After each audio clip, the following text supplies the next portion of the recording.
परम सम्मान व श्रद्धा के योग्य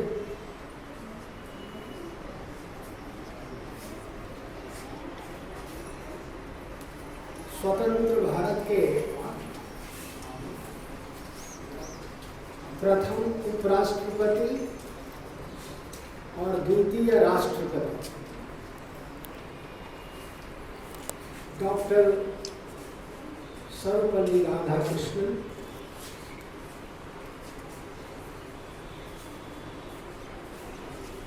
जो न केवल बाय प्रोफेशन बाय हार्ट भी ताज़िंदगी वो एक शिक्षक रहे, उनके प्रति हृदय की अतल गहराइयों से मैं श्रद्धा सुमन समर्पित करता हूँ। साथ ही 1962 से लेकर 1962 में ही भारत सरकार के द्वारा ये घोषणा हुई कि उनके जन्म दिवस को शिक्षक दिवस के रूप में, टीचर्स डे के रूप में सेलिब्रेट किया जाता है। और आप तमाम टीचर्स हमारे सामने बैठे हैं, तो आपको ढेर सारी शुभकामनाएं और बधाइयां देता हूँ आज के दिन, चूंकि आज का दिन ही आप ही का है, आप तमाम का है। मुझे याद है जब मैं ट्रेनिंग कॉलेज में हुआ करता था उड़ीसा में, तो टीचर्स डे के दिन तो हमारे सारे प्रोफेसर वो नहा धो के अच्छे अच्छे परिधान में आकर कतारबद्ध बैठ जाते थे हॉल में, और जितने स्टूडेंट्स बीएड कॉलेज के थे वो तमाम तैयार होकर आते थे। पूजन सामग्री, जैसे आप मंदिर जाते हैं पूजा करते, पूजन सामग्री के साथ लोग आते थे और सारी विधियां वैसे ही करते थे देव पूजन की तरह, और सभी शिक्षकों की, सभी प्राध्यापकों प्रोफेसरों की पूजा करते थे उसकी। तो आप समझ सकते हैं कि आज का ये दिन जो केवल और केवल आप शिक्षक के नाम समर्पित है, जो केवल आपके लिए है, यह दिन साल में बेशक एक ही बार आता है, लेकिन आपको बरबस याद दिला जाता है कि आप इस समाज के लिए, इस देश के लिए, इस राष्ट्र के लिए क्या है, आपका क्या महत्व है। और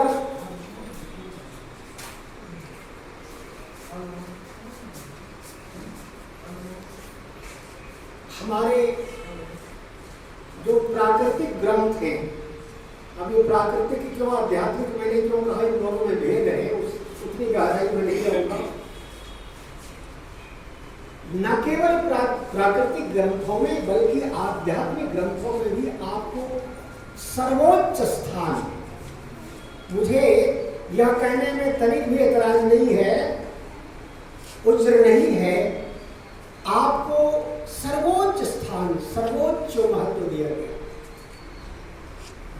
कहने वालों ने तो यहां तक कह दिया, अभी कई हमारे बच्चों ने और हमारे सर ने भी, क्योंकि पहली बात तो मैं ये कहना भूल गया कि जहां हमारे प्रिंसिपल साहब श्री के सिंह जी बोल जाए किसी विषय पर,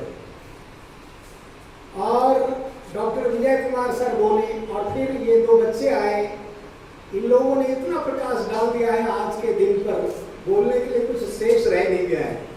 तो मैं बैठे बैठे अपने दिमाग में खोज रहा था कि मैं अब क्या बोलूं, सब तो बोला जा चुका है। चलिए औपचारिकता का निर्वाह ही सही, मैं कुछ बोल जाता हूँ।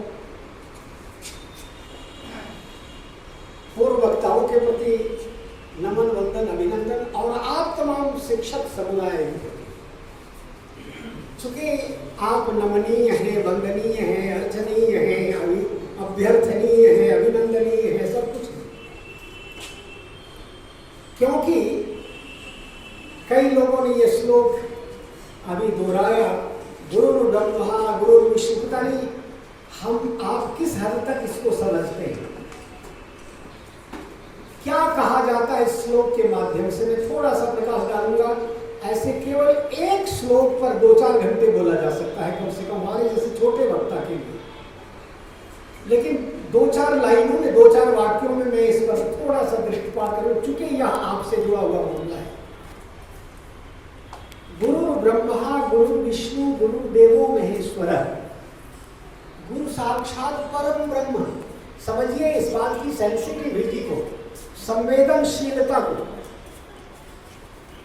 कि गुरु को ब्रह्मा कह दिया, विष्णु कह दिया, महेश कह दिया, लेकिन कहने वालों को तसल्ली नहीं हुई और लगा कि ये तो हम अपने गुरुओं को कमतर करके आंक रहे हैं। गुरु यही तक नहीं है, बल्कि ब्रह्मा विष्णु महेश भी जिस गुरु की वंदना करते हैं, उनके भी जो गुरु हैं, ये तो उनके बराबर है, उनके तुल्य। इसलिए गुरु ब्रह्मा गुरु विष्णु गुरुदेव महेश्वर, गुरु साहब कहा इतने में नहीं, वो तसल्ली नहीं, संतोष नहीं हुआ। उन्हें लगा कि शायद हमने कमतर करके आंका, हमने डीरेटिंग की है टीचर समुदाय की। तो उन्होंने कहा गुरु साक्षात परम ब्रह्म, अर्थात ये जितने देवी देवताओं की पूजा हम करते हैं, ये प्राकृतिक देवता है। मैं फिर इस पर नहीं जाऊंगा क्योंकि अध्यात्म का विषय है, और इसमें जब बातें गहराई से होना शुरू हो जाए तो लोगों के ऊपर से बातें गुजरना शुरू हो जाएंगी।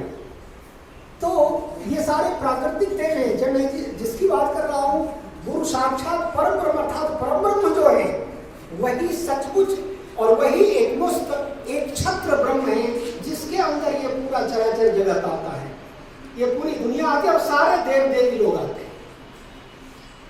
तो आपको केवल ब्रह्मा विष्णु महेश से आपकी तुलना नहीं करके वहां तक बोल करके शायद ये पश्चाताप हुआ, और तब उन्होंने कहा कि नहीं नहीं नहीं, यहाँ तक ही नहीं, बल्कि ये शिक्षक जो हमारे जो गुरु है, जो हमारे भाग विधाता है, राष्ट्र निर्माता है, ये साक्षात परम ब्रह्म है। तो आप समझ सकते हैं, बाकी चीजें तो सब उनके अंदर ही है। आप जिनके समकक्ष हैं, जहां की बराबरी में आप पहुंच गए, उसके बाद फिर कुछ कहने के लिए शेष नहीं रह जाता, और आप ही हैं। आपकी तुलना किन्हीं से की नहीं जा सकती। हमारे के सिंह जी ने अपने भाषण में कहा कि ये जो साक्षात परब्रह्म तुल्य हमारे गुरुजन होते हैं, आज के युग में इसका महत्व थोड़ा गिर रहा है। इन्होंने चिंता जाहिर की, क्या कारण है? चलिए इस कारण को आज के दिन मैं किनारे रखता हूं और केवल गुरु पर बात करूं, शिक्षक पर बात करूं। देखिए, हम जिस विभूति, जिस महामानव, जिस विद्वान शिक्षक के जन्म दिवस को आज सेलिब्रेट कर रहे हैं, पूरा राष्ट्र, न केवल भारतवर्ष बल्कि भारतीय मूल के लोग दुनिया के जिस किसी कोने में, जिस किसी देश में जहां कहीं हैं, सब जगह आज टीचर्स डे मनाया जा रहा है। तो इसीलिए मैंने कहा कि ये आज का दिन वो आपका दिन है। तो उस विभूति ने क्या कहा आपके लिए, संदेश लेने की जरूरत है। ये उनके उपदेश हैं, ये उनके मंतव्य हैं, जो आज के दिन उसे जरूर एक बार याद करना चाहिए। हम किस हद तक उनके आदर्शों को अपने जीवन से जोड़कर चल रहे हैं, इस पेशे के तहत हम किस हद तक अपनी जिम्मेदारी, अपने उत्तरदायित्व का निर्वहन कर रहे हैं। मैं कहता हूं कि अगर कहा जाए कि आज धीरे धीरे गिरावट आ रही है प्रतिष्ठा में, महत्व में, तो क्या कारण है? हमें लगता है कि अगर उस विभूति डॉक्टर सर्वपल्ली राधाकृष्णन के आदर्शों को एक बार हम शुमार कर लें कि जिनके जन्मदिवस को टीचर्स डे के रूप में मनाया जा रहा है और आज के दिन आपको सर्वोपरि सम्मान प्राप्त होता है पूरे देश में, तो उन्होंने कहा क्या शिक्षक समुदाय के लिए? उन्होंने साफ साफ कहा कि शिक्षक को अपने पेशे के धर्म से, अपने कर्तव्य के धर्म से, यानी धर्म में सब जगह जोड़ रहा हूं, धर्म धारण करने की चीज है। आप रोजाना सुबह उठते हैं और स्कूल की चिंता करते हैं, उस दिन के रूटीन की चिंता करते हैं, और न केवल चिंता करते हैं बल्कि आप अपने कर्तव्य का निर्वहन बाखूबी करते हैं, और रोजाना की आपकी दिनचर्या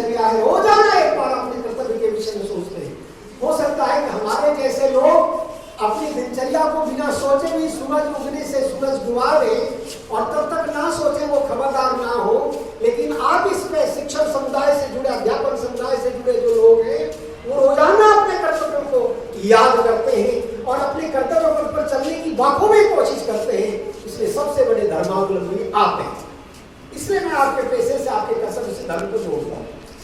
तो कहते हैं कि हमें अपने कर्तव्य को बराबर या निरंतर याद रखना चाहिए। फिर उन्होंने दूसरी बात यह कह दी कि शिक्षक क्या करते हैं, जो किताबी बातें हैं वो ये निकेल प्रकारे बाय हुक और बाय क्रुक बच्चों के दिमाग में उतार देना चाहते हैं, चाहे उसे रटवा देना चाहते हैं, याद करवा देना चाहते हैं, नहीं उसके जहन में उतर रहा है तो ठूस ठूस कर उतार देते हैं। हर हालत में तुम्हें इसे याद करना पड़ेगा, पढ़ना पड़ेगा, रखना पड़ेगा, ये सारी बात। डॉक्टर सर्वपल्ली राधाकृष्णन ने कहा कि दरअसल शिक्षक है कौन? ये चीजों को रटवाने वाले, ये किन प्रकार विषय को उनके जीवन से बांध देने वाले मोटी रस्सी से, ये शिक्षक का ये दायित्व तो नहीं है, इतना ही दायित्व तो नहीं है, बल्कि सच्चा शिक्षक तो वो है जो अपने मातहत चल रहे बच्चों को इस कदर तैयार कर दे, उनके जीवन को इस तरह तैयार कर दे कि वो भविष्य में आने वाली जो चुनौतियां हैं उनके जीवन की, उसको फेस करने के लिए वो तैयार हो जाए। इतना सबल, इतना सक्षम बना देना है इस पीढ़ी को, और ये जिम्मेदारी केवल और केवल आप शिक्षक समुदाय की है। इसलिए जब भी मैं शिक्षक की बात करता हूँ तो मैं बोलता हूँ कि आप भाग्य विधाता है, आप आने वाली पीढ़ी के भाग्य लिखते हैं। कहा गया है कि जिस राष्ट्र का, जिस देश का शिक्षक जैसा होगा उस राष्ट्र का स्वरूप भी वही होगा। आप राष्ट्र निर्माता, आप जैसे होंगे ये पीढ़ी उस प्रकार की होगी, और आज के जो हमारे बच्चे हैं वही कल के हमारे भावी नागरिक, आदर्श नागरिक होंगे देश के। तो हम जिस प्रकार की तैयारी नागरिकों की आज कर रहे हैं, आने वाले राष्ट्र का स्वरूप वही होगा। इसलिए आप भाग्य विधाता है राष्ट्र निर्माता। हमें बिल्कुल अपनी जिम्मेदारियों को, अपने कर्तव्यों को याद रखना चाहिए। एक सुझाव और उन्होंने दिया था, शायद वो नहीं हो सका, वो ये था कि इस पूरे विश्व को हम एक इकाई, एक यूनिट माने, और जो सिलेबस तैयार होता है वो हर देश का अलग अलग होता है, वहां की जलवायु के मुताबिक, वहां की जरूरत के मुताबिक। का नहीं, पूरे विश्व को हम अगर एक इकाई मान करके, एक सिलेबस तैयार करके, और उसे अगर इस पीढ़ी को उसके माध्यम से एजुकेट करें, शिक्षित करें, तैयार करें, तो निश्चित रूप से हमारा एक एक बच्चा विश्व मानव बन सकता है, विश्व पुरुष बन सकता है। वो केवल एक देश के लिए, एक समाज के लिए नहीं, पूरे विश्व के लिए तैयार हो जाएंगे एक बार में। ये सुझाव था विश्व बिरादरी को डॉक्टर सर्वपल्ली राधाकृष्णन के द्वारा। पता नहीं हम शिक्षक समुदाय से बिलोंग तो करते हैं, लेकिन हम अपने आदर्श शिक्षक को किस हद तक याद करते हैं? याद करना चाहिए। उनकी जीवनी को जरूर देखिए, उनके आदर्शों को देखिए, उनके कर्तव्यों को देखिए। वो केवल भारतवर्ष के नहीं थे, उनको तो विश्व पुरुष की उपाधि प्राप्त थी, और जीवित रहते हुए नहीं, मरणोपरांत भी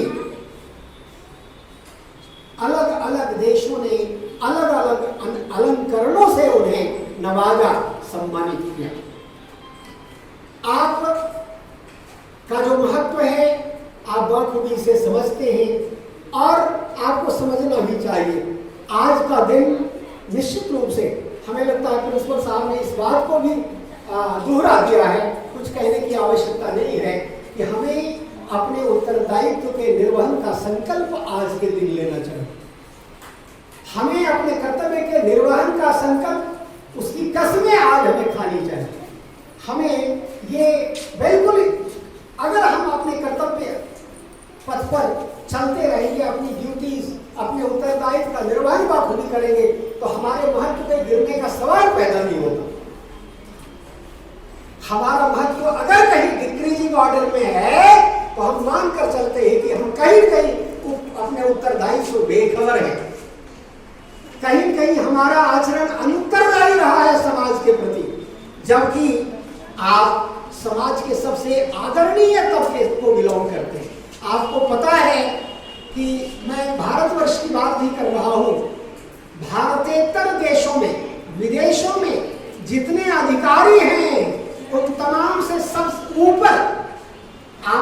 सैलरी आपकी तनख्वाह है। शिक्षक की तनख्वाह सबसे ज्यादा होती है। ऐसे भी दर्जनों देश हैं, आप पढ़िए इसको, दर्जनों देश ऐसे हैं जहां सबसे ज्यादा मोटी सैलरी टीचर समुदाय की होती है। कोर्ट कचहरी में जज के सामने जाकर उपस्थापित होने की आवश्यकता पड़ जाए तो चाहे वो क्लास 1 ऑफिसर क्यों न हो, वो भी वहां जाएंगे। जैसे आपके जिले में सबसे ऊपर के अधिकारी डीसी है, डीसी से भी प्रोटोकॉल में सर हमारे ऊपर है। अगर डिस्ट्रिक्ट जज होंगे और डीसी होंगे तो चीफ कौन होंगे? डिस्ट्रिक्ट जज होंगे। प्रोटोकॉल में हमारे सर ऊपर होते। कहते कोई भी जज के सामने जाकर उनको बैठने की इजाजत नहीं, वो खड़ा होकर ही अपना वक्तव्य देगा, अपना स्टेटमेंट देगा। लेकिन कोई टीचर जाएगा तो जज साहब पहले कह देंगे हमारे शिक्षक आ रहे हैं, उन्हीं शिक्षकों ने मुझे पढ़ा लिखा कर यहाँ तक पहुँचा है, आज मैं जज की कुर्सी पर बैठा हूँ। उनको वो बोलेंगे भी, बैठ कर बोल सकते हैं। यानी अदालत में भी शिक्षक को बैठने का अधिकार। तो आप समझ सकते हैं कि आपको कौन सी महत्ता प्राप्त है। कभी भी आप अपने महत्व की तुलना अपनी सैलरी से नहीं करें। कभी भी अपनी तनख्वाह से, जो मौद्रिक उपलब्धि आपकी है मासिक, उससे आप अपने महत्व को जोड़कर कभी नहीं देखें, बल्कि आपका महत्व, आपकी प्रतिष्ठा, आपका सम्मान, ये सब कुछ समाज के हर तबके से ऊपर। आप पूज्य हैं, आप नमनीय हैं, अर्चनीय हैं, वंदनीय हैं, व्यर्थनीय हैं। इसलिए आपको या मैं आज मेरा सौभाग्य कि मैं आज इतने सारे शिक्षकों को अपने बीच पा रहा हूँ, अपने सामने पा रहा हूँ। तो एक बार फिर अपने हृदय से मैं आपके प्रति नमन, वंदन, अभिनंदन समर्पित करता हूँ। कहने के लिए तो आप जिस समुदाय को बिलोंग करते हैं, जिससे आप संबंधित हैं, थोड़ा सा हम प्राकृतिक जगत को छोड़कर अध्यात्म की तरफ चले जाएं, कोई ऐसा ग्रंथ नहीं है जिसने आपका गुणगान न किया हो। विश्व का अद्वितीय आध्यात्मिक ग्रंथ लिखा गया जिसका नाम है स्वर वेद, जो हिमालय योगी, अमर योगी स्वामी सदाफल देव जी महाराज ने लिखा है। और उसमें साफ साफ शब्दों में लिखा है, क्या लिखा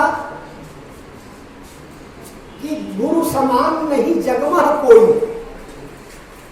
गुरु समान नहीं जगमह कोई, ब्रह्मा विष्णु महेशन होई।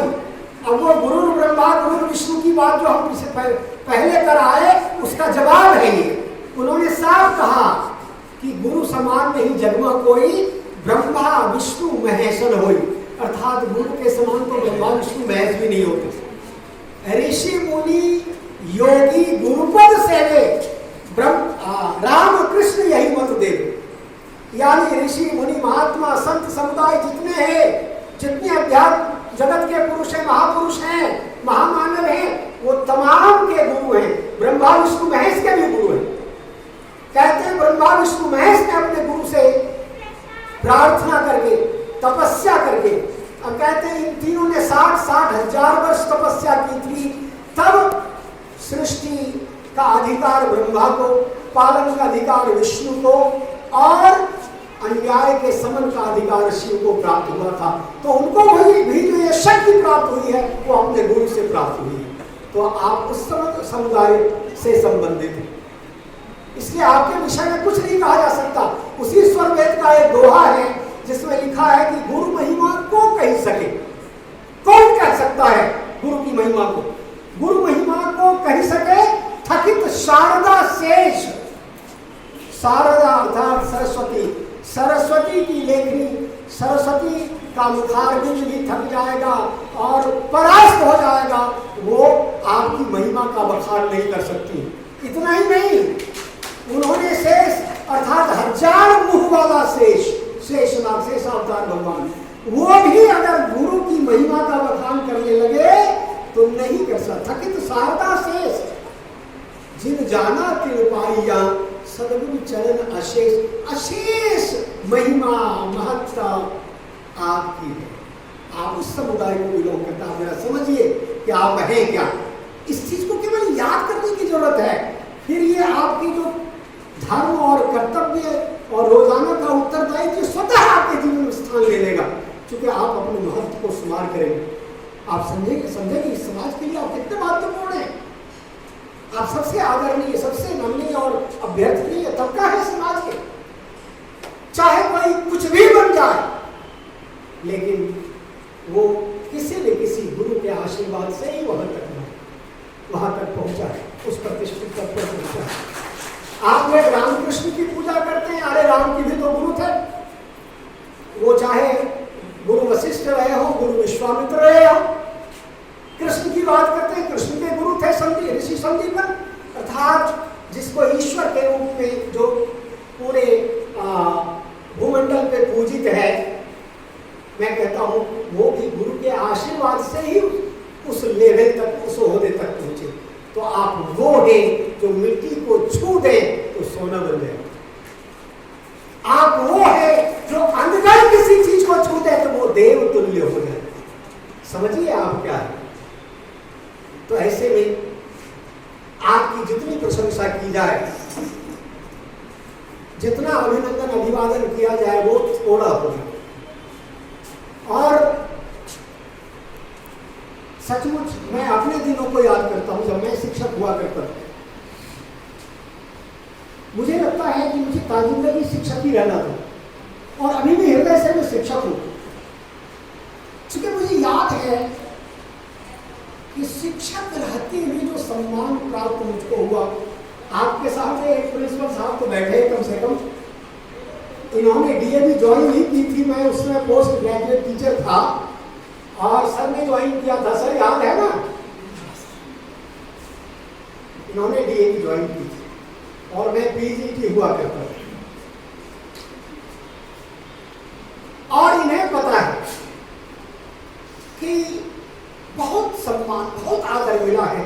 उसको शुमार करता हूं तो आंखें नम हो जाती हैं। शिक्षक के रूप में जो प्रतिष्ठा मुझे प्राप्त हुई, और उस समय तो एकीकृत बिहार हुआ करता था। तो बिहार में अब जैसे स्टेट लेवल का कोई कार्यक्रम वगैरह होता था तो मैं उसका कंपेयर होता था, अनाउंसर होता था स्टेट लेवल के मंचों का। तो अनाउंसमेंट जब होता था तो कहा जाता one of the best teacher of Bihar कहा जाता था। तो एकदम गर्व से सीना हमारा चौड़ा हो जाता। कुछ नहीं चाहिए, ये सम्मान मिल गया। मान सहित विश्व खाई के शंभु है जगदीश, मान रहित अमृत चखयो राहु कटायो शीश। मान सम्मान से बढ़कर दुनिया में क्या है। और आप वो सम्माननीय वर्ग, आप वो शिक्षक हैं। तो शिक्षक के रूप में ऐसा नहीं कि शिक्षक के रूप में बड़ा आदरणीय था उसके बाद निरादरित हो गया, ऐसी भी बात नहीं रही। चूंकि मैं तो बड़ा सौभाग्यशाली रहा, 7-8 प्रमोशन अपनी सर्विस में लिया। और अब इसके बाद कोई प्रमोशन था नहीं। वहां पहुंचकर वहां से मेरा रिटायरमेंट हुआ है और सब जगह सम्मान प्राप्त हुआ।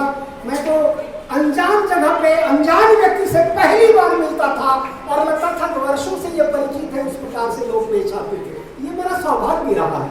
इसलिए वो प्रतिष्ठा और मान, मैं कहता हूं कि शिक्षक पेशे से जुड़ा हुआ था, इसीलिए सम्मानता जिंदगी मुझे प्राप्त हुआ।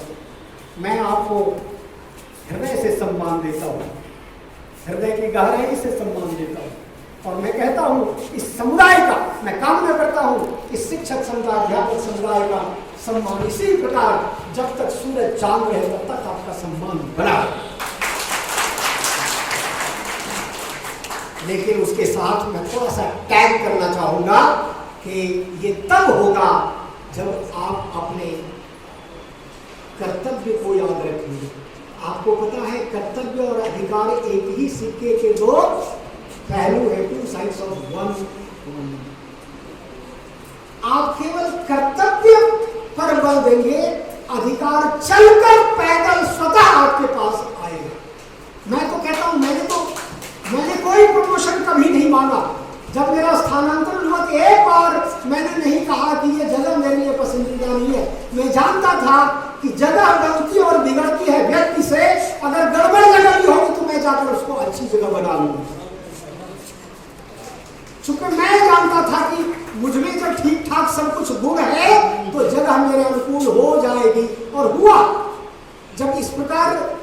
करिश्माई कार्य होने लगा हाथ से, तो मेरा ट्रांसफर ही ऐसी जगह में होता था जो जगह प्रॉब्लमेटिक होती थी।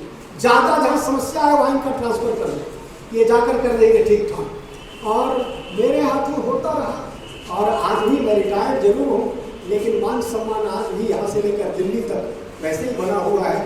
और के सिंह जी हमें जब याद कर लेते हैं तो उनको जवाब नहीं दे पाता हूँ आज। और अभी यहाँ खत्म करने के बाद फिर कार्यक्रम मेरा है, तो लगता है 7-8 तो रात बज ही जाना है, लेकिन बावजूद इसके चूंकि आपके भी जाने का जब कार्यक्रम होता है तो बड़ा उल्लास होता है। चूँकि बाई हर्ट आज भी मैं शिक्षक हूँ और अपने समुदाय के बीच जाकर थोड़ा सा समय बिताऊं, वो बड़ा सुकून भरा समय होता है। और आज जो आपसे एनर्जी लेकर मैं जाऊंगा, हमें लगता है कि महीना बीत जाएगा तब तक मैं एनर्जाइज्ड रहूं। और आप ही के द्वारा, आपके द्वारा दी गई या आपसे ली गई एनर्जी ही काम करती रहेगी, एक्स्ट्रा कुछ एफर्ट करने की जरूरत नहीं है। तो हम शिक्षक हैं, हम अपने सम्मान की रक्षा कर पाएंगे केवल अपने दायित्व को स्मार करके, केवल अपने कर्तव्य को याद करके, याद रख करके। तो मैं बार बार आप तमाम के प्रति नमन, वंदन, अभिनंदन निवेदित करते हुए अपनी वाणी को विराम दिया चाहूँगा। और मैं आज के दिवस की ढेर सारी शुभकामनाएं आपको देते हुए अपनी वाणी को विराम दूंगा। और मैं ये आशा और अपेक्षा कर रहा हूँ कि 2-4-5 मिनट का जो मेरा वक्तव्य हुआ उसमें से अगर कोई सार तत्व, क्योंकि आपका तो कहते हैं साधु ऐसा चाहिए जैसा सूप सुभाए। सूप का क्या स्वभाव होता है भाई? तो सार को गही रहे, पोता दे उड़ाए। अच्छी बातें इसमें से कुछ मिली होगी तो जरूर आप अंगीकार करेंगे, अपने जीवन के साथ जोड़ने की कोशिश करेंगे, और बेकार की बातें जो मैंने की होंगी उसको निकाल बाहर करेंगे। तो ऐसे में आप शिक्षक हैं, आप सम्माननीय हैं, भविष्य में भी सम्माननीय रहेंगे। केवल अपने कर्तव्य निर्वहन के प्रति, उत्तरदायित्व निर्वहन के प्रति खबरदार रहेंगे और उसे कभी नहीं भुलाएंगे। ऐसा नहीं, मैं बेगूसराय में था, उसमें टीचर थे, एक प्रिंसिपल हुआ करते थे बगल के केंद्रीय विद्यालय के, सारे केंद्रीय विद्यालय के एम्प्लॉई के बच्चे हमारे यहाँ डीएवी, जहाँ जहाँ डीएवी है वहाँ इर्द गिर्द में उससे भी बड़ा बैनर वाला क्यों न कोई स्कूल हो, लेकिन वहाँ के एम्प्लॉइज़ के बच्चे प्रायः डीएवी में ही पढ़ा करते हैं। ये परिपाटी रही है आज तक की, और हमें लगता है कि ये मर्यादा आपके हाथों में है, आपसे सुरक्षित रखेंगे, भविष्य में भी ऐसी ही बातें रहेंगी। ये है डीएवी। आप सौभाग्यशाली हैं कि ऐसे ऑर्गेनाइजेशन से जुड़े हुए। तो प्रायः में जब वक्तव्य देते थे, जब भाषण करते थे तो यही बोलते थे, अच्छा भाषण देना नहीं होता है, करना होता है। हिंदी के लोग कोई है तो खबरदार हो जाए। तो वो भाषण में यही बोलते थे कि नौकरी पक्की काम कच्चा, ये उन्हीं का वक्तव्य है। यानी एक बार नौकरी पक्की हो गई तो काम धाम पीछे। नौकरी पक्की जब तक नहीं है तो बढ़ चढ़ करके, भाग दौड़ करके, काम करके, और अपने हेड ऑफ द इंस्टीट्यूशन को के हृदय को जीत करके जगह पकड़ ली, और जगह जैसे पकड़ा जाए उसके बाद अपने कर्तव्य को, अपने उत्तरदायित्व को दिला देगी। भाई ये जो हमारा आचरण रहा है, हमने ऐसा अनुमान भी नहीं करते हैं कि आपके बीच ऐसा होगा, लेकिन शिक्षक समुदाय का मतलब ये तो जातिवाचक है ना, समूहवाचक। भूमि पर जितने इस पेशे से जुड़े लोग हैं सभी शिक्षक। तो इतनी विशाल हमारी जाति है, इतना विराट हमारा रूप है, इतना विशाल हमारा परिवार है। तो मैं उन तमाम को ध्यान में रखकर अगर इस बात को कहूँ तो इसमें कहीं कोई अतिशयता नहीं है कि भाई लोग अगर आज गिरते दर में हमारी प्रतिष्ठा है तो कहीं न कहीं हम बेखबर हुए हैं। तो आपको अपनी ड्यूटी, अपने कर्तव्य के प्रति खबरदार करते हुए, और मैंने तो कहा कि केवल ड्यूटी का ख्याल रखेंगे, राइट की चिंता आप नहीं कीजिए, वो तो खुद चलकर आपके पास आएगा। मैं जीता जागता उदाहरण, सब कुछ बिन मांगे मिलता रहा, और होता होता यहाँ तक आगे आ चुके हैं। मैं किनारे हूँ, सीनियर सिटीजन हो गया। चलिए देर सवेर आप भी मेरे साथ होंगे, ऐसी कोई बात नहीं। तो आप तमाम को मैं आज के दिवस का मुबारकबाद देता हूँ, और आपके सुंदर सुंदर भविष्य की कामना करता हूँ, मंगल कामना करता हूँ। आप अपने कर्तव्य के बल पर, अपने समर्पण के त्याग बलिदान के बल पर दिन दूनी रात चौगुनी प्रगति करें और जो आपके मन में चिंतन रहा होगा, जो आपका उद्देश्य रहा होगा, उसको बाखूबी हासिल करें। मेरी शुभकामनाएं। टीचर्स डे की पुनः शुभकामनाएं। बहुत बहुत धन्यवाद।